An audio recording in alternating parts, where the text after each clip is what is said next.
তার অজুহাতে ভারতকে বাংলাদেশের অভ্যন্তরে হস্তক্ষেপের সুযোগ তৈরি করা। অ্যান্ড এট লাস্ট নাম্বার 3, সর্বশেষ যে প্ল্যান সেটা হচ্ছে বিদ্যুৎ কেন্দ্র, বড় বড় সেতু, কারখানা বা অনেক বড় বড় স্থাপনা ধ্বংস করে দেওয়া।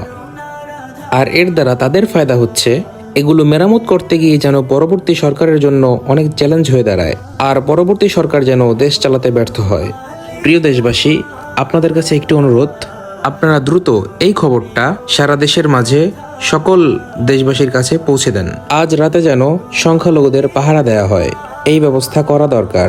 আন্দোলনের সমন্বয়কদের এই 24 ঘন্টা সরকার গঠন সহ নানা গুরুত্বপূর্ণ কাজে ব্যস্ত রাখা হবে, আর এই সুযোগে এর ভিতরেই তারা সব ধরনের ঘটনা ঘটিয়ে ফেলবে। কেন্দ্রের জরুরি নির্দেশনা, দ্রুত সমস্ত গ্রুপে এই বার্তাটি ছড়িয়ে দেওয়ার আহ্বান করা হয়েছে। সবাই ভালো থাকবেন, সুস্থ থাকবেন, নিরাপদে থাকবেন। আল্লাহ হাফেজ।